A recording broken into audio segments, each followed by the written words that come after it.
আপনি তো pregnant? Doctor আশার মুখে এমন কথা শুনে চমকে উঠি আমি। বলি, ভালোভাবে দেখেন ডাক্তার, এটা কিভাবে সম্ভব? আমি অবিবাহিত এবং এখনো পর্যন্ত কোনো পুরুষের সংস্পর্শে যায়নি। ডাক্তার আমার কথা শুনে একটি আল্ট্রাসোনোগ্রাফ করতে দেন। আল্ট্রাসোনোগ্রাফ রিপোর্ট দেখে ডক্টর আশাও এবার চমকে ওঠে। বলে, এটা কিভাবে সম্ভব? আমি জিজ্ঞেস করি, কি হয়েছে ডাক্তার আপু? ডাক্তার আশা বলেন, আসলে তুমি সত্যিই প্রেগনেন্ট।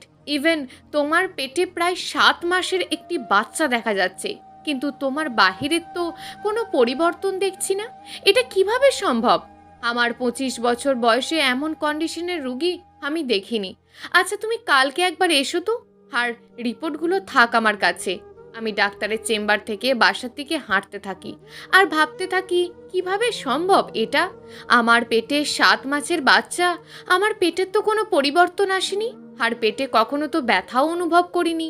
ভাবতে ভাবতে বাসায় এসে ফ্রেশ হয়ে ঘরে বসে থাকি আর চিন্তায় থাকি, যদি সত্যি এমন হয় তাহলে সমাজে মুখ দেখাবো কি করে?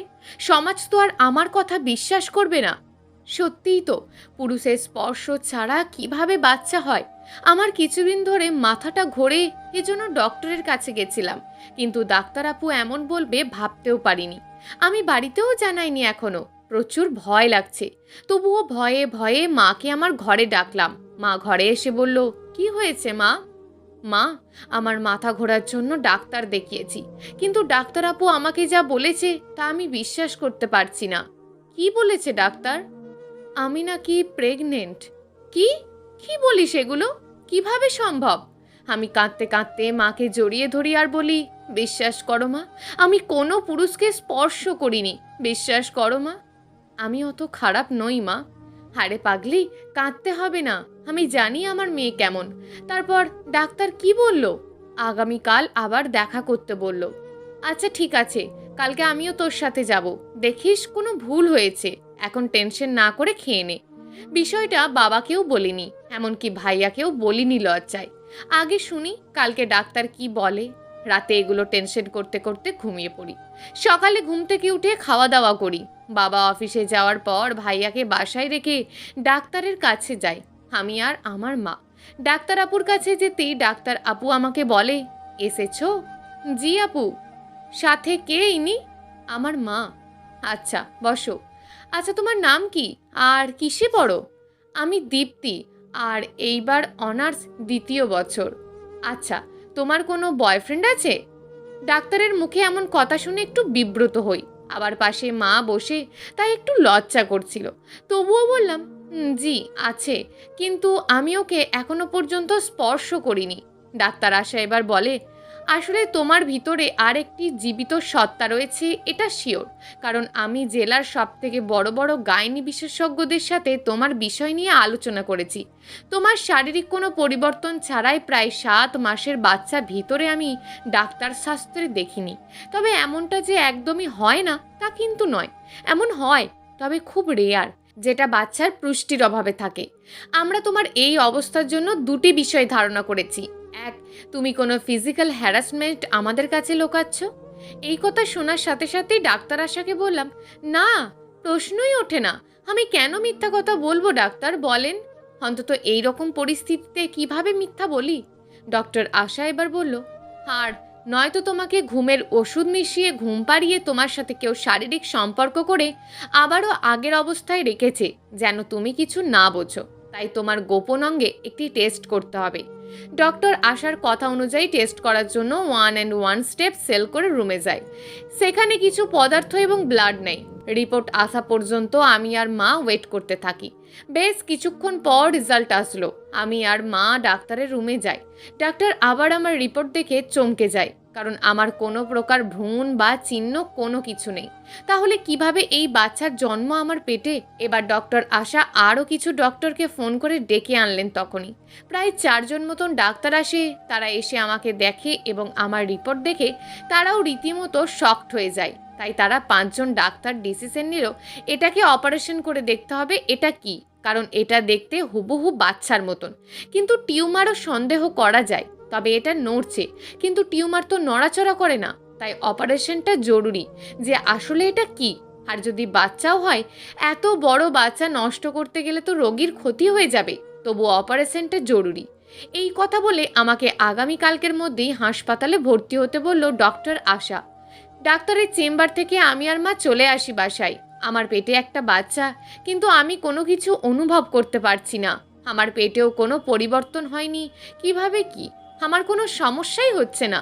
আমি শুনেছি বাচ্চা নষ্ট করার ওষুধ আছে, যে 1 সপ্তাহ খেলেই বাচ্চা নষ্ট হয়ে যাবে। যেই ভাবা সেই কাজ। পেটের বাচ্চাকে নষ্ট করার জন্য মেডিসিনের দোকান থেকে ওষুধ কিনে নিয়ে এসে বাড়ি আসি। বাড়িতে এসে ডাক্তারের কথাগুলো বাড়ির সবাইকে বলি। সবাইকে বলতে বাবা আর ভাইকে। আমার বাবা শুনে বলে, কালকে অন্য একটি ডাক্তারের কাছে যাব। আমার এক বন্ধু আছে, খুবই ভালো ডাক্তার। বন্ধুর নাম আফনান, আমার স্কুল ফ্রেন্ড। ওর কাছে নিয়ে যাব। কালকেই তোকে নিয়ে যাব, কোনো সমস্যা নেই। আরে এখনকার ডাক্তার খুব একটা ভালো না, যা খুশি একটা বলে দেয় আর অপারেশন করতে চায়। তুই কোনো টেনশন করিস না, কালকেই নিয়ে যাব আমার বন্ধুর কাছে। তুই খেয়ে নে তো দীপ্তিমা, আর কোনো টেনশন করিস না। বাবার কথা শুনে নিজেকে সান্ত্বনা দিতে পারছিলাম না। আসলে যে ডাক্তারই দেখুক, সে তো একই কথাই বলবে, আমার পেটে একটি বাচ্চা। আমি গোসল করে ফ্রেশ হয়ে দুপুরের খাবার খেয়ে বারান্দায় গিয়ে ভাবতে থাকি, কিভাবে এটা সম্ভব? আসলে কি এটা বাচ্চা, নাকি টিউমার, নাকি কোনো অশুভ শক্তির কোনো কিছু? জানি না। আমি তো কোনো কিছু ফিলও করতে পারছি না। আসলে ডাক্তার কোনো কিছু ভুল বলল, নাকি আমি কিছু বুঝছি না। আজকে রাতে ওষুধ খেয়ে ঘুমাবো। 1 সপ্তাহ খেলেই সব ঠিক হয়ে যাবে আমি জানি, কারণ আমার কোনো সমস্যাই হচ্ছে না। সারাদিন অনেক কাজ করে রাতের খাবার খেয়ে ওষুধের একটি ক্যাপসুল খেয়ে ঘুমিয়ে পড়ি। রাত প্রায় ঠিক 2টোর দিকে প্রচণ্ড আকারে পেট ব্যথা শুরু হয়। অসহ্য ব্যথা, মনে হচ্ছিল যেন পেটের ভেতর নাড়িগুলো কেউ একজন হাত দিয়ে টেনে টেনে ছিঁড়ে ফেলছে। আমি জোরে জোরে চিৎকার করে কাঁদছি, কিন্তু পাশের ঘর থেকে আম্মু শুনছে না। আমি সহ্য করতে পারছি না আর, মনে হচ্ছিল যেন মারা যাব এখনই। হঠাৎ বিছানার নিচ থেকে কালো ঘুটঘুটে একটি বড় মাথাওয়ালা মানুষের মতন অবয়ব বাহির হয়ে আসে। আমি দেখে ভয় পেয়ে যাই, কিন্তু আমার পেটের ব্যথা এতটাই যন্ত্রণা করছিল, তাকে দেখে ভয়টা যেন আমার কিছুই মনে হচ্ছিল না। আর শুধু মনে হচ্ছিল মরে যাব আজকে এই ব্যথায়। কিন্তু সেই বড় মাথাওয়ালা কালো মানুষের মতন অবয়ব আমার কাছে এসে আমার পেটে হাত দেয় সরাসরি। আমিও ভয় পেয়ে যাই, কিন্তু তার হাত দেওয়ার সাথে সাথেই আমার পেটের ব্যথা ঠিক হয়ে যায়। আমি অবাক হয়ে যাই, কিভাবে এত তাড়াতাড়ি এত প্রচণ্ড ব্যথা ঠিক হয়ে গেল। এরপর পেট থেকে হাতটা সরিয়ে নিয়ে অবয়বটা কোথায় যেন হারিয়ে গেল। আর আমার সামনে থেকে হঠাৎ ফাঁকা স্থান থেকে কে যেন আমায় বলছিল, খবরদার, এই বাচ্চাকে যদি আর একবার নষ্ট করার চেষ্টা করো, তাহলে তোমার পরিবারকে ধ্বংস করে দেব আমরা। আর এই বাচ্চাটা যে আমাদের জিন জাতির, এই কথা যদি অন্য কাউকে বলো, তাহলে তোমার ক্ষতি করব। আমাদের বাচ্চাটা প্রসব হওয়ার সাথে সাথেই নিয়ে যাব, তোমার কোনো ক্ষতি করব না। আর এই বাচ্চাটার ভিতর এখন তোমার মায়ের প্রাণ ভোমরা রেখেছি। যদি এই বাচ্চাটাকে ক্ষতি করার চেষ্টা করো, তাহলে তোমার মাও মারা যাবে। এই কথা যত গোপন রাখবে তোমার জন্য ততই ভালো। এই কথা শুনে আমিও ফাঁকা জায়গায় বলতে লাগলাম, তোমাদের এই বাজে সন্তানকে কেন আমার পেটে নিলে? কেন? আমি কি ক্ষতি করেছি তোমাদের? ফাঁকা স্থান থেকে উত্তর আসলো, খুব শীঘ্রই জানতে পাবে। শুধু জেনে রেখো, কাউকে বলতে যেও না, আর বাচ্চাটার কোনো ক্ষতি করো না, সাবধান। আজ থেকে তোমার সাথে একটি জিন দাসী রেখে গেলাম, সে তোমার সাথে সব সময় থাকবে এখন থেকে। আর 2 মাস পরেই তোমাকে ছেড়ে দেব আমরা। আর একটা কথা, যদি বাচ্চাটার কোনো ক্ষতি বা মেরে ফেলার চেষ্টা করো, তাহলে তোমার মায়েরও ঠিক সেভাবেই ক্ষতি হবে। বলেই চুপ হয়ে গেল পরিবেশটা। আমি চিৎকার করে বলতে থাকি, আমার সাথে এমন কেন করছো? কেন তোমরা করছো এমন? কেন কেন কেন? পাশের ঘর থেকে এতক্ষণে মা দৌড়ে আসে, আমার রুমে এসেই বলে, কি হয়েছে মা তোর? স্বপ্ন দেখেছিস নিশ্চয়ই। তুই সব সময় চিন্তায় থাকিস, এই জন্যই এসব বাজে স্বপ্ন দেখিস তুই। মায়ের এই কথা শুনে যখন সবকিছু বলতে শুরু করলাম, কিন্তু চেয়ে দেখি মা জ্ঞান হারিয়ে ফেলেছে। আমি আবার চিৎকার করে আব্বু আর ভাইয়া এসে আম্মুর মাথায় পানি ঢেলে জ্ঞান ফেরে। আম্মুকে জিজ্ঞেস করতে বলে, প্রেশারের খুব চাপ দিয়েছিল মনে হয়। আম্মুকে শুইয়ে দিয়ে আমিও আমার রুমে শুয়ে থাকি, আর ভাবি আমার এই কথা কাউকে বললেই মনে তাকে অজ্ঞান করে দেবে, কারণ তারা আমার কাছে একজন জিন রেখে গেছে। সেই বুঝে এমন করে তাহলে? আমি কি করব বুঝতে পারছি না। রাতটা কোনো রকমে কাটিয়ে সকালেই চলে যাই বাবার বন্ধু ডাক্তার আফনানের কাছে। ডক্টর আফনানের চেম্বারে তার জন্য অপেক্ষা করি। বেশ কিছুক্ষণ অপেক্ষা করার পর ডাক্তার আসে। ডাক্তার আফনান এসেই আমাকে বলে, কেমন আছো দীপ্তি? আমি শান্ত মেয়ের মতন বলে দিলাম, জি ভালো। আচ্ছা, তোমার সব কথাই শুনেছি। তোমার বাবা আমার স্কুল ফ্রেন্ড। দেখি তোমার রিপোর্টসগুলো দাও তো সবগুলো। কিছুক্ষণ রিপোর্টগুলো দেখার পর ডাক্তার বলল, আসলে তোমার যে সমস্যাটা এটা সত্যিই অনেক ক্রিটিক্যাল। আর তোমার ভার্জিনেশনের পরীক্ষাটাও করা আছে, সব নেগেটিভ, কিন্তু প্রেগনেন্সিটা পজিটিভ এবং আলট্রাসোনোগ্রাফেও একটি বাচ্চা দেখা যাচ্ছে। এরকম সমস্যাটা যে অসম্ভব তা কিন্তু নয়। এই রকমের আগের কয়েকটা রুগী আমার কাছে এসেছিল। তুমি টেনশন নিও না, আমি ওষুধ দিচ্ছি, সব ঠিক হয়ে যাবে, কোনো অপারেশন লাগবে না। ডক্টর আঙ্কেলের কথা শুনে যেন মনে হচ্ছে আমার অসুখটা কোনো ব্যাপারই না, খুব সহজ ভেবেছে। তাহলে কাল রাতের ঘটনাটা কি ডক্টর আঙ্কেলকে বলবো? না থাক, সমস্যা হবে আবার। ডাক্তার প্রেসক্রিপশন লিখে দিয়েছে 1 মাসের জন্য। আমরা প্রেসক্রিপশনটা নিয়ে ওষুধ কিনে বাসায় চলে আসি। এদিকে বাবা এসে আম্মুকে বলছে, দীপ্তি শুধু শুধুই চিন্তা করছে। আমার বন্ধু ওষুধ দিয়েছে, ভালো হয়ে যাবে বলেছে। বলেছিলাম না আমার বন্ধু অনেক ভালো ডাক্তার। আর আমি এদিকে রাতের কথা ভাবছি। আচ্ছা, রাতে কি আমি স্বপ্ন দেখেছি নাকি বাস্তবে ঘটেছে আমার সাথে? আম্মুকে বলতে গেছিলাম, আম্মু অজ্ঞান হয়ে যায়। এই রাতের কথা আর প্রেগনেন্সির কথা আর একজনকে বলবো, দেখি সে অজ্ঞান হয় কিনা। এটা ভেবে আমি রিয়াকে কল করলাম আমার সাথে আগামীকাল বিকেলে দেখা করার জন্য। যে কথা সেই কাজ। মেয়েটা আমার অনেক ক্লোজ ফ্রেন্ড, যখন যেখানেই ডাকি না কেন আসবেই। ভালোবাসি আমাকে অনেক। দুজন পার্কে দেখা করি এবং 2 প্লেট ফুচকা নিই। ফুচকা খেতে খেতে আমি রিয়াকে বলি, দোস্ত একটা কথা বলবো, শুনবি? হ্যাঁ বল।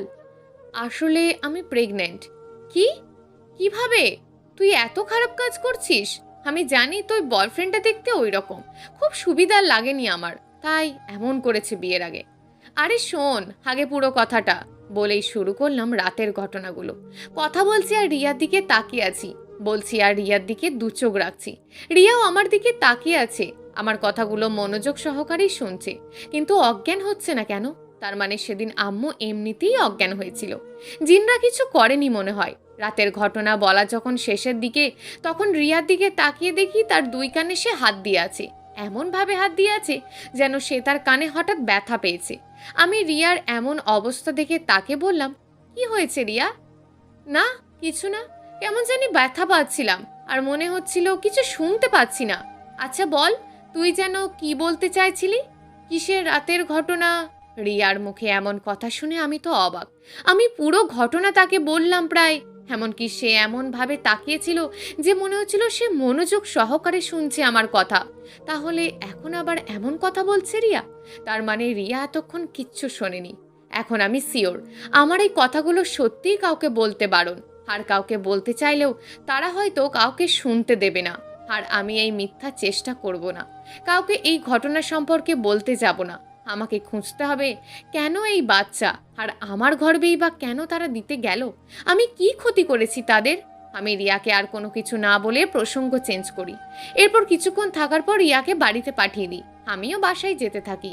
আর যেতে যেতে হঠাৎ ভাবলাম জিনদের সম্পর্কে আমাকে নিজেকে জানতে হবে আগে। এই ভেবে কয়েকটা বই কিনলাম লাইব্রেরি থেকে। এই বাচ্চাটার সম্পর্কে নিজেকে জানতে হবে, আর কাউকে কিছু বলা যাবে না। বাসায় ফিরতে রাত হয়ে যায়। এসে ফ্রেশ হয়ে খেয়ে আদনান সাহেবের দেওয়া প্রেসক্রিপশন অনুযায়ী ওষুধ খাই। যদিও ভয় লাগছিল যে আজকেও হয়তো সেই বড় মাথাওয়ালা জিনটা আসবে গভীর রাতে, আর কি কি বলবে আমি জানি না। এগুলো ভাবতে ভাবতে ঘুমিয়ে পড়েছিলাম। ভোরের ঠিক ওই সময় হঠাৎ ঘুম ভেঙে যায় এবং একজন সাধকের মতন দেখতে সাদা কাপড় পরা, বড় বড় দাড়িওয়ালা, একদম গল্পে যে দরবেশ বাবার কথা শুনেছি এতদিন, ঠিক তেমন দেখতে একজন মানুষ আমার মাথার পাশে দাঁড়িয়ে আছে। আমি দেখে ভয় পেয়ে চমকে উঠি। আমার চমকে ওঠা দেখে উনি বলল, মা ভয় পেও না, আমি কোনো ক্ষতি করব না তোমার। আর তোমার ভিতরে জিন বাচ্চা রয়েছে, তাকে এই দুনিয়ায় আলো দেখিও না, কারণ সে যদি ভূমিষ্ঠ হয় তাহলে এই পৃথিবী ধ্বংস করে ফেলবে। পৃথিবীতে রাজত্ব করবে সে, যে করি হোক তাকে ধ্বংস করো। কিভাবে করব? আমি তো কাউকে বলতেও পারি না। কিভাবে সেটা তুমি ভাবলেই পেয়ে যাবে। আর এই কাজটা শুধু তুমি একটি বিশেষ সময়ে করতে পারবে, কারণ সেই সময় তোমার সাথে কোনো জিন থাকে না, আর তখন কাউকে বললে সে শুনবে। কিন্তু কিভাবে ধ্বংস করব? এই কথা বলার সাথে সাথেই দেখি লোকটা আমার মাথার কাছে আর নেই। তাড়াহুড়ো করে বিছানা থেকে উঠলাম, উঠেই সব দিক খোঁজাখুঁজি শুরু করলাম, কিন্তু পাইনি কাউকেই। বিছানায় এসে আবারও বসি, আর খেয়াল হয় লোকটি আমাকে বলেছিল একটা সময় আমার কাছে জিন থাকে না, ওই সময় এই বাচ্চার কথা কাউকে বললে কোনো সমস্যা হবে না। হঠাৎ আবার এটা খেয়াল করি সেই সময়টি তো শেষ, তার মানে লোকটি এই সময়টি শেষ হওয়ার সাথে সাথেই চলে গেছে। আচ্ছা যাই হোক, কিন্তু উনি আমাকে বলল বাচ্চাটা ভয়ঙ্কর, তাকে জন্ম দিতে বারণ করলো, আর বাচ্চাটা নাকি এই পৃথিবী ধ্বংস করবে। কিন্তু আমি বাচ্চাটাকে কিভাবে ধ্বংস করব? কোনো কিছু তো বলে দিল না লোকটি। কি করব আমি? আমি তো আর কিছু জানিও না এই জিনদের সম্পর্কে। আর সত্যি বাচ্চাটি পৃথিবীর জন্য না হলেও আমার জন্য ভয়ঙ্কর। সমাজের চোখেও আমি ভিন্ন মানব হব এখন। যাই হোক, এখন সকাল হবে তাই আর ঘুমাইনি। জিনদের নিয়ে জানতে হবে, আর এই বাচ্চার রহস্য বের করতেই হবে। তাই জিনদের নিয়ে যে বইগুলো নিচ্ছিলাম তার মধ্যে একটি খুলে পড়া শুরু করলাম। পড়তে পড়তে হঠাৎ দেখলাম জিনরাও মানুষের সাথে সহবাস করতে পারে ঘুমের মাঝে। আরও অনেক কিছু জানতে পারলাম, কিন্তু আমি যে কারণটা খোঁজার জন্য বইটা পড়ছি সেরকম কিছুই পেলাম না। বইটা রেখে পরিষ্কার হয়ে সকালের খাবার খাই। ভাবলাম আজকে সকালের দরবেশের মতন লোকটির কথা বাবা মায়ের সাথে শেয়ার করি, কিন্তু আবার ভাবলাম না, ওনারা আবার চিন্তা করবেন বেশি। তবে কেন জানি ডাক্তার আশার সাথে দেখা করতে মন চাইছিল। আমার সব ঘটনা ডক্টর আশাকে বললে আমার কেমন জানি মনে হচ্ছে কিছু একটা উপায় বের হবে। আর না হয় অপারেশন করে বাচ্চাটাকে মেরে ফেললে তাতেও তো বাচ্চাটা ধ্বংস হবে। এই পৃথিবী যে ধ্বংস করবে তাকে যে করেই হোক ধ্বংস করাটা জরুরি। আমি ডাক্তার আশার চেম্বারে যাওয়ার জন্য রেডি হই। বাড়িতে কাউকে না বলেই বের হই। ডক্টরের সাথে দেখা করার জন্য ঘর থেকে বাহির হই। সকাল 11টার মধ্যেই চলে যাই ডক্টর আশার চেম্বারে। গিয়ে দেখি ডক্টর আশা নেই, উনি নাকি আজকে চেম্বারে বসবেন না। আমি তার চেম্বারে বসে থাকা লোকটিকে জিজ্ঞেস করি ডক্টর আশা এখন কোথায় আছে। লোকটি বলল ডক্টর আপা তো একটু শহরে গেছে, তবে আজকে হাসপাতালে তার ডিউটি করার কথা, আপনি সদর হাসপাতালে গিয়ে খোঁজ নিতে দেখতে পারেন। চলে গেলাম হাসপাতালে তার সাথে দেখা করার জন্য। গিয়ে দেখি ভাগ্যক্রমে ডাক্তার আপু একটু আগেই আসলো। দেখা করি ডক্টর আশার সাথে। ডক্টর আমাকে দেখেই চিনে ফেলে আর রাগান্বিত হয়ে বলে, এতদিন কোথায় ছিলে? আর পরের দিন ভর্তি হতে বলেছিলাম, হওনি কেন? আর তোমার অবস্থা খুব জরুরি, তোমাকে তারপর খুঁজেছি, কিন্তু নাম্বার ছিল না জন্য আর আমিও একটু ব্যস্ত হয়েছিলাম জন্য যোগাযোগ করতে পারিনি। তবে আমার বিশ্বাস ছিল তুমি দেখা করবে। এখন বলো আসোনি কেন? ডাক্তার আপু, আপনার সাথে আমার কিছু কথা ছিল, তাই আসলে আপনার কাছে এসেছি। বলো। এখন না, একটা বিশেষ সময় বলতে হবে। আচ্ছা ঠিক আছে, বসে থাকো, আমি আসছি। আচ্ছা আপু। ডাক্তার আমাকে এই কথা বলে বাহিরে নিয়ে গেল, আর আমি বসে আছি চেয়ারে। একটু পরে ডাক্তার আসলো আর আমাকে বলল, দীপ্তি চলো আমার সাথে। কোথায়? যেখানে নিয়ে যাব। শুধু আমার সাথে আসো, তোমার কথাগুলো শুনবো সেই বিশেষ সময়। আচ্ছা ঠিক আছে, আমি ডাক্তারের সাথে যেতে থাকি। আমি আসলে ডাক্তার আশার এইরকম আচরণ কিছুই বুঝতে পারছিলাম না। আমি একটা সময় বলতে চাইছিলাম, কিন্তু ডাক্তার একবারও জিজ্ঞেস করলো না যে কেন। এখনই বলো, কোনো সমস্যা নেই। হঠাৎ এমন কথা শুনে উনিও আমার কথাগুলো সেই সময়টিতেই শোনার জন্য আগ্রহী। তার আগে শুনতে চায় না কেন সে? কিন্তু আমার জন্য উনি বাকি রোগীকে ফেলে আমার সাথে করে কোথায় যেন নিয়ে যাচ্ছেন। আর উনি আজকেই আসলো মাত্র, তবুও আমার সাথেই সময় দিচ্ছে। যেতে যেতে তিনি একটি বাড়িতে নিয়ে গেলেন। সেখানে গিয়ে 4-5 তলায় উঠে 508 নাম্বার রুমটা খুলে আমাকে সাথে করে নিয়ে ভিতরে ঢোকে। রুমটার চারপাশটা মাকড়সার জাল দিয়ে এতটাই ভারী হয়েছিল, মনে হচ্ছিল কয়েক বছর কেউ এই রুমে ঢোকেনি। রুমের ভিতর ঢুকে আর একটু সামনে গিয়ে আর একটু দরজায় তালা খুলে রুমে আমাকে নিয়ে একটি চেয়ারে বসাই ডক্টর আশা। রুমটা প্রচুর অন্ধকার ছিল, তাই কিছু দেখা যাচ্ছিল না রুমে কি কি আছে। আমাকে চেয়ারে বসে তিনি রুমের লাইটটা অন করে দেয়। লাইট অন করার সাথে সাথে আমি চমকে উঠি আর বলি, এটা কিভাবে সম্ভব? বাহিরের রুমগুলো এত নোংরা আর ভিতরের এটা এত পরিষ্কার। আমি ডক্টর আশাকে যখনই বলতে যাব এই পরিষ্কারের কারণ, তখনই উনি আমাকে বলেন, পরিষ্কারের কারণ একটু পরেই জানতে পারবে। এখন বলো তোমার রাতের ঘটনা। এখন না ডাক্তার আপু, সেই সময়টা শুরু হোক। আচ্ছা ঠিক আছে। ডাক্তারের কথা শেষ না হতেই সময়টি আগত। আমিও আর কিছু না ভেবেই আমার ঘটনা বলা শুরু করলাম। 2 রাতের ঘটনা ডাক্তারকে বলার শেষের দিকে, কিন্তু তবুও সেই সময়টি শেষ হয়নি। আমি অত কিছু না ভেবে সব বলে দিলাম ডক্টর আশা আপুকে। বলা শেষে ভাবলাম, উনি কি বিশ্বাস করলেন আমার কথাগুলো? ডাক্তাররা তো আবার আসলে এগুলো খুব একটা বিশ্বাস করে না। এগুলো শোনার পর ডাক্তার আপু আমাকে বলল, আচ্ছা ঠিক আছে, বুঝেছি, এখন চলো চেম্বারে যাই। আমি আর কিছু না বলে ডাক্তারের চেম্বারে যাওয়ার জন্য হাঁটা শুরু করলাম।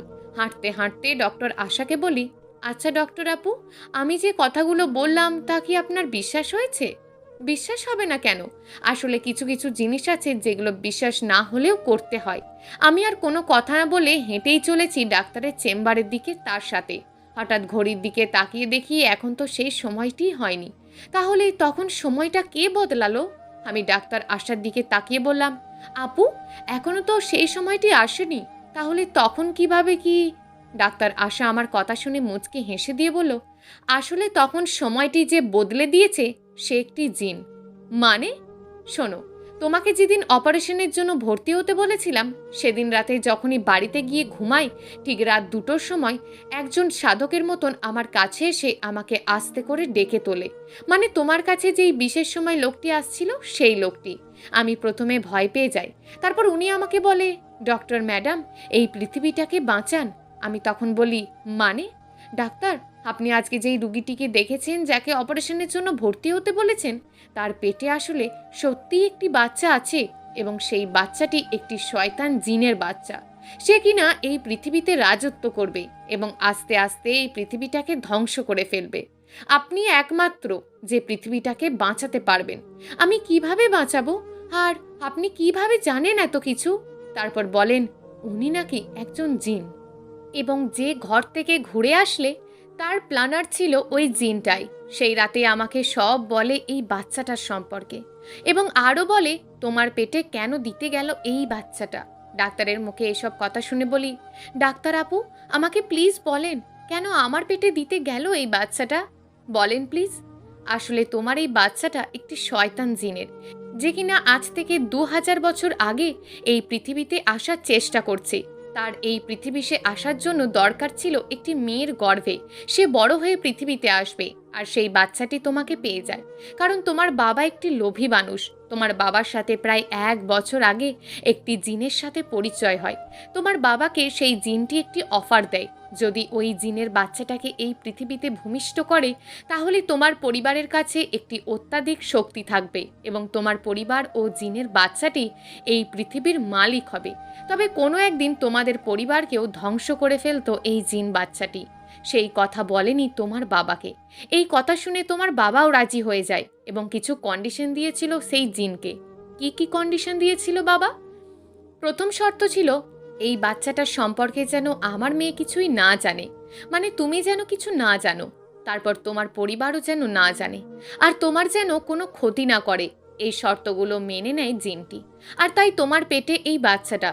ডাক্তারের মুখে এমন কথা শুনে নিজেকেই ঘৃণা লাগছে। এমন একটি পরিবারে আমার জন্ম হয়েছে, আর আমার বাবাটা এমন কখনোই ভাবেনি। আমি ডাক্তারকে জিজ্ঞেস করি, আচ্ছা ডাক্তার আপু, আপনি সেদিন অপারেশনের জন্য ভর্তি হতে বলেছিলেন, তার পরদিন আমার বাবার নাকি বন্ধু ডাক্তার ছিল, তাই তার কাছে গেছিলাম। আমি জানি, কারণ সেই রাতে জিনটা আমাকে সব বলেছে। আসলে সেদিন যে ডাক্তারের কাছে গেছিলে সেটি মানুষ ছিল না, সে একজন জিন ছিল। তোমার বাবা তোমাকে প্ল্যান করে তার কাছে নিয়ে গেছিল, এবং সেই ডাক্তার যেই ওষুধ দিয়েছে সেটা পেটের বাচ্চাকে তোমার পেটের ময়লা থেকে রক্ষা করার জন্য দিয়েছে। কিন্তু উনি তো আমার বাবার বন্ধু। তুমি কি এর আগে কখনো শুনেছো যে তোমার বাবার কোনো ডাক্তার বন্ধু আছে? না তো। তাহলে? আর সেখানে ডাক্তার তোমার রিপোর্ট দেখে কি বলেছিল মনে আছে? যে এমন টাইপের রোগী সে আগেও দেখেছে। তার মানে সে এর আগেও এই বাচ্চাটাকে পৃথিবীতে আনার চেষ্টা করেছে, কিন্তু পারেনি। আর তোমার এমন কন্ডিশন দেখে বলেছে কোনো সমস্যা নেই, ঠিক হয়ে যাবে। এটা ভাবলে কিভাবে? আর হ্যাঁ, এখন এত কথা শুনতে হবে না তোমাকে। শুধু একটাই কাজ, বাচ্চাটাকে ধ্বংস করা। তাহলে ডাক্তার আপু এক কাজ করেন, আপনি অপারেশন করে বাচ্চাটাকে নষ্ট করে ফেলেন। দীপ্তি, তুমি কি এই বাচ্চাটাকে এত সহজ মনে করো? যদি এটা কোনো ডাক্তার অপারেশনের জন্য তোমার পেট দিয়ে ব্লেড দিয়ে কাটে, তাহলে বাচ্চাটি ভূমিষ্ঠ হয়ে যাবে আর তুমি মারা যাবে, কারণ বাচ্চাটির বয়স এখন অনেক বেশি আর শক্তিশালীও হয়েছে। তুমি যদি 1-2 মাস পরে বুঝতে, তাহলে তখন অপারেশন করলে কোনো রিস্ক ছিল না। আপনি এত কিছু জানলেন কিভাবে ডাক্তার আপু? ওই রাতে যে জিনটি এসেছিল আমার কাছে, সে সব বলেছে। সে কি বাচ্চাটাকে ধ্বংস করার কথা কিছু বলেনি? বলেছে, কিন্তু তোমাকে বলা যাবে না, কারণ তোমার সাথে একটি জিন সব সময় থাকে। সে যদি প্ল্যানটা শুনে ফেলে, তাহলে আর ধ্বংস করা পসিবল হবে না। আচ্ছা, তাহলে আজকেই কিছু একটা করেন। তুমি আগে তোমার বাড়িতে যাও, বাড়ি গিয়ে দেখা করে এসো, কারণ তোমাকে যেখানে নিয়ে যাব সেখানে কিছুদিন থাকতে হবে তোমাকে। না ডাক্তার আপু, আমি আর ওই বাবার মুখ দেখতে চাই না। চলেন, আজকেই যেতে হবে।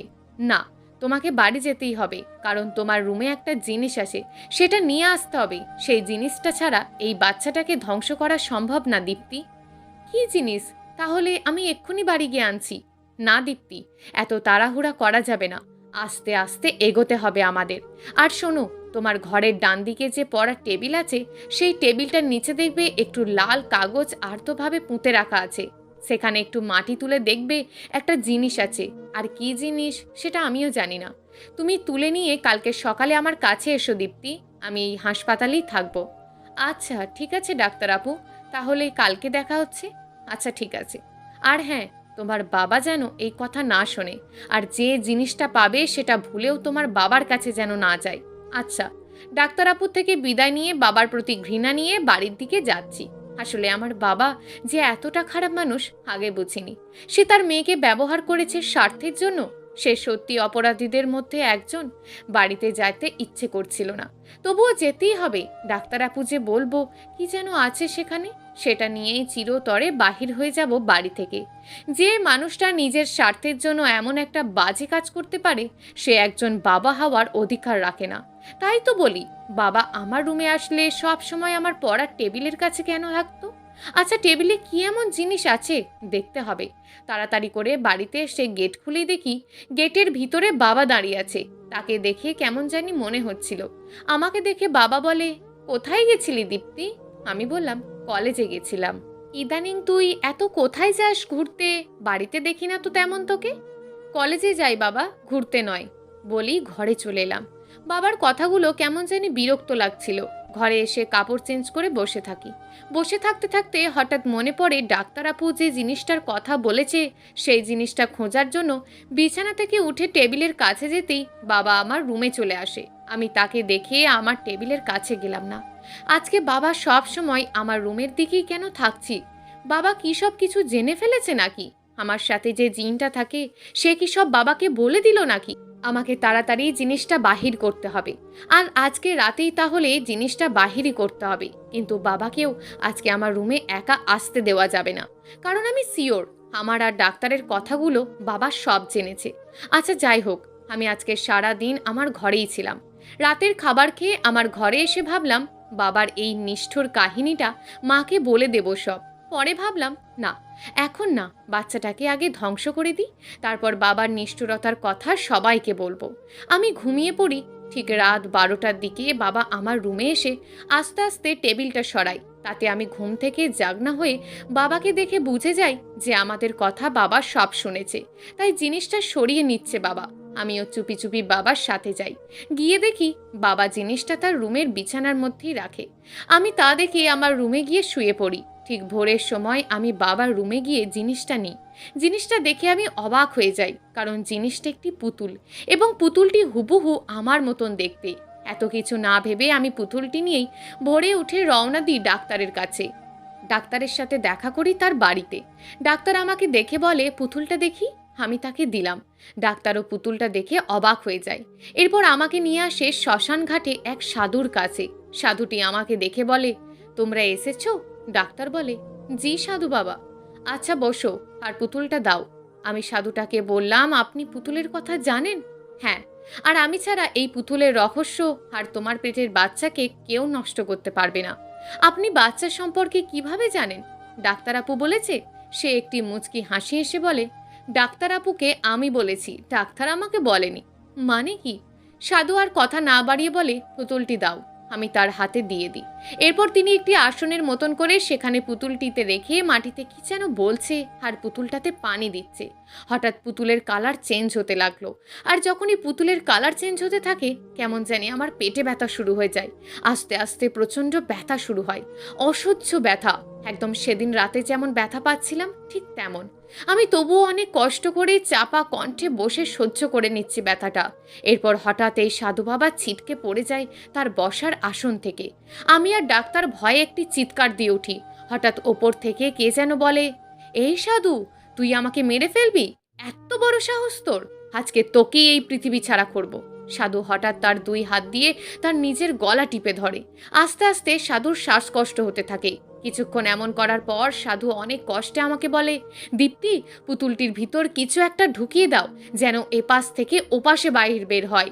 হঠাৎ করে কি ঢুকিয়ে দেব বুঝতে পারছি না। মাথায় একটি পিন ছিল, সেটা যখনই পুতুলের কাছে নিয়ে যায় তখনই পুতুলটি দাঁড়িয়ে উঠে কথা বলা শুরু করে এবং বলে, যদি আমাকে মেরে ফেলো তাহলে তোমার বাবা মারা যাবে। আমাকে যেভাবে মারবে তোমার বাবাও ঠিক সেভাবেই মরবে। আমি পুতুলের কথা শুনে ভয় পেয়ে যাই। একটা পুতুল কিভাবে কথা বলে?